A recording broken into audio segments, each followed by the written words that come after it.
Ladies and gentlemen, are we ready for the next game? Seems so. A ripple of mild enthusiasm goes to the audience. It's always good. So, ESL Shattered Temple, the next map for this engagement between these two great players. And last time they actually met, SjoW did win 2-0 in MLG. IdrA not losing to a clean sweep, does take that last game. So let's tell these players to get ready to go. And will the games begin? The games shall begin. It's currently one apiece in this series. Really convincing win there by IdrA as far as I'm concerned. SjoW looking to try and get greedy like he was in the first game. Didn't happen. Wasn't able to apply any real pressure. So it worked out well in IdrA's favor. Let's see how he does on the Shattered Temple. Ladies and gentlemen, to the south of the ESL Shattered Temple in the blue trunks playing Zerg, I bring you Evil Genius's IdrA versus his opponents from Team Dignitas. He is in the red trunks, he is playing Terran, and he goes by the name of SjoW, and they're currently one apiece in this best of 5 series in the round of 8. And once again, we are cross positions here, so it will be a little bit more difficult for IdrA to play here. But the thing is, he needs to win this game, to be honest. And I don't mean it to get a 2-1 advantage. It's the way the maps are laid out. That if he doesn't win this game, it's going to put him in an awkward situation going into the 4th and 5th map, which respectively would be Antigua Shipyard. We saw how cross-position Terran plays there, and it is difficult to deal with. And if it did go to the final map, Shakira's Plateau as well. So it does get difficult if he doesn't start to clean up these series, and especially on these maps. So this one, IdrA has to pull out everything to get this win. Yeah, it would not be a good situation at all otherwise, as you said before. Antigua, the idea of sieging up the gold and taking control of that area, very easy to do as Terran. And then, of course, Shakira's Plateau. We've seen what happens on Shakira's Plateau when the Terran really gets rolling. It can be really dangerous, and it's difficult to deal with for Zerg. We saw in Selector versus Demaga.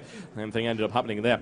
SjoW currently picking up no gas. There we go. Gas coming now down on 13 supplies. It's going to be hatched first by IdrA. Yes, it will.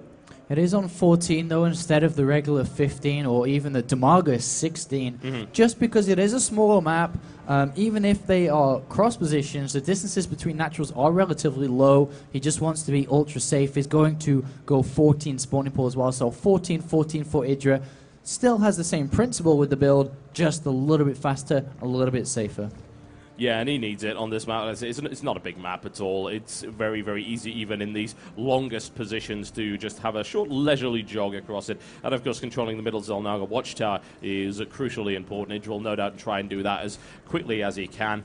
Whatever the case, we'll see what happens from here. It's just a really standard opening from SjoW. Nothing all that surprising. He is continuing to mine gas, potentially going into, it could be a reactor Hellion. There is a possibility of that. He's got 100 gas now. Let's see if he puts the factory down. There it is, right on time. Yeah, it's pretty much standard to use them here. We're going to have to see, does he go 2 or does he even go up to like 6? Both are possible, and the way IdrA plays, he may decide to go for a little bit more and then try to squeeze in there to do damage, but the factory was there, spotted by IdrA, realizing that, okay, this is going to be a reactor Hellion play, and at the moment, IdRA's playing this gasless style that is a little bit risky. Waiting this long for the gases, he will have to take both at the same time to get the gas income so he can go directly into 100 to get that speed upgrade for Zerglings. Because without that, he's going to have a difficult time dealing with any amount of Hellions. It's tricky. I mean, if I would say any Zerg player in the West could do that, it would probably be IdrA, but still, it is really hard to deal with. You don't want to potentially cripple yourself. Oh, these 3 Marines go unscouted as the Lings run the other side, and IdrA has nothing in production. He's now making Lings, and he could lose a few drones here. 1 Queen is all he has to defend. 1 Queen is not quite enough, but good focus fire there by SjoW. IdrA knows that he has a great chance to surround these Marines. 4 Lings are going to come from behind now, and it looks like SjoW's going to lose every single Marine. Hi, we want a hug. Oh dear, those Marines are getting absolutely gutted. Really nice catch there by IdrA. Nice execution. Sees a single Hellion moving in. Interestingly enough, that is the only Hellion on the field right now. Yeah, he's making 2 more, though, so he will be able to build some. And against this gasless style, he should be building a lot more. Speed isn't being constructed. He's only taken 1 gas, which means speed is going to take forever to actually research. And technically, he could build 6 Hellions and just run into the main and be able to do incredible amounts of damage. He could also build a fast starport too, but look, he decides to just stick with 3 Hellions.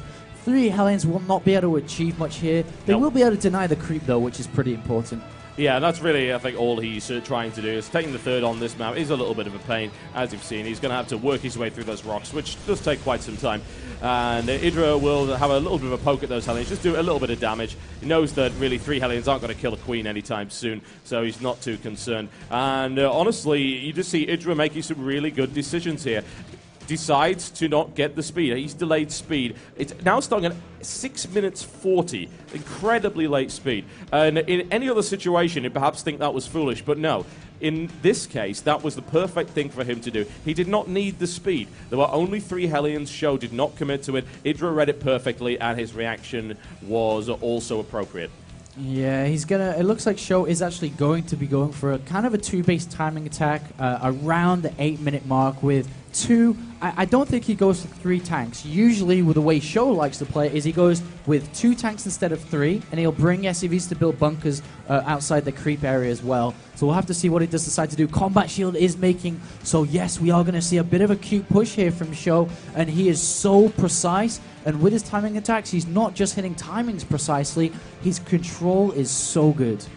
Yeah, and that's dangerous, especially when you're going up against an opponent that actually doesn't really have all that much. But I mean, look at the amount of drones. IdrA has been amazingly greedy with drones. He's on 49 versus 30 SCVs. He's breaking through to go and take the third right now, but he is lacking in a significant number of military units. He will have metabolic boost by the time that this push hits, and this is at least time to hit with Siege Tank, if not with the Combat Shield. Combat Shield's actually not going to be done by the time this goes in. I have to wonder if SjoW's simply going to hang around and try and do maybe some damage to the Queen, and that Queen does almost go down there, and now here comes the pressure. I think IdrA actually has enough when all these lings pop out to surround all of it. I think he does. I think that was a big mistake there by SjoW, honestly. He allowed himself to get surrounded, and it was a really good surround by IdrA as well. Does he have the unit count in order to deal with that? The Hellions have done significant damage, but IdrA is throwing this back.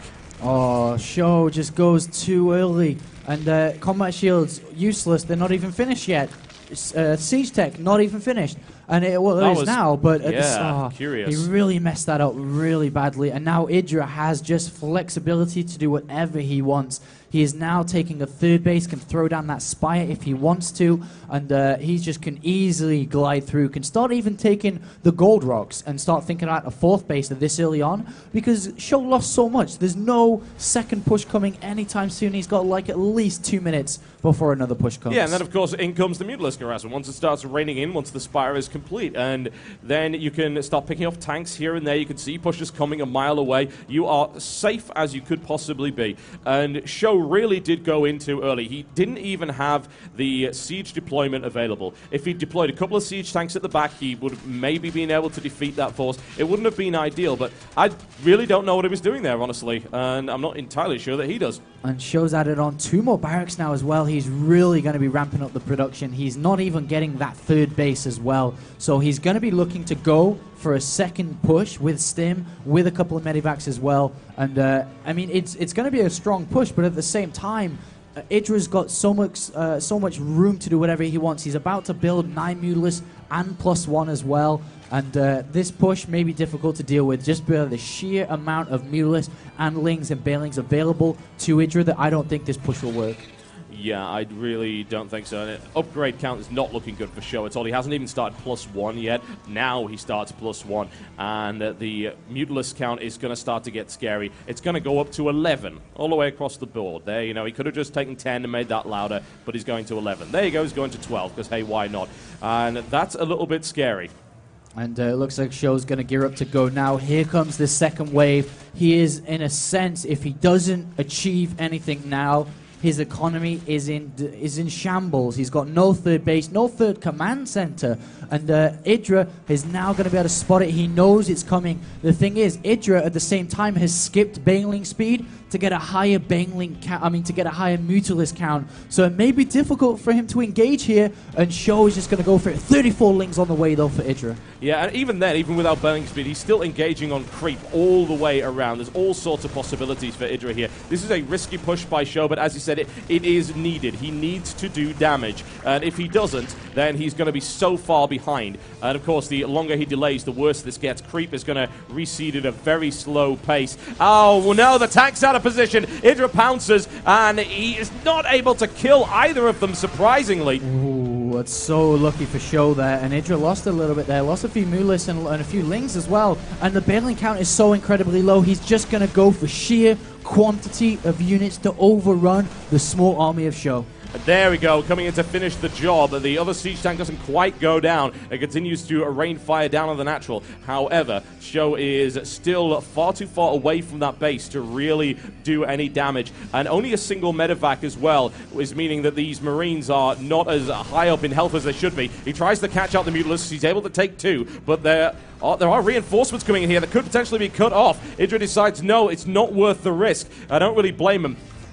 And IdrA's still massing up an army. He's being very patient and very cautious with his units, and they are building up and up and up. 22 more Lings on the way, 167 food versus 125 supply for SjoW. Even though SjoW's got great position, he's got tanks which are not going to do so well here against the lack of Banelings. Yep, and he's just going to poke in and out with that Mutalisk group and try and do as much damage as he can. Only a single medevac there now with no energy, and here he goes. Looks to try and get this around. SjoW trying to draw him into a trap. Is he able to do it? I don't think so. Those Marines are far too badly damaged, and IdrA's going to clean this up. Reinforcements coming in from the back to no avail.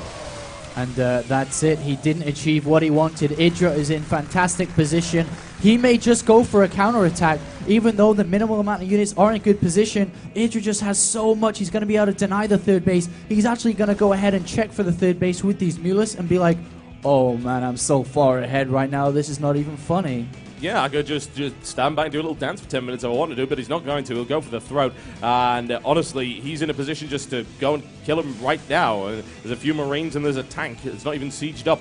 And I wouldn't be too scared about that. But IdrA likes to make sure it's nice and clean and definitive. He's going to reinforce, he's going to bring in Baneling speed, poke at his opponent, try and do damage to production facilities while he does so. Maybe take out some Marines. He can just go straight in for it. He knows the Marine count is nowhere near high enough to deal with that number of Mutalisks. And at this point, I don't see what SjoW can do to come back from it. Yeah, I mean, I don't even know. There's nothing he can do, basically.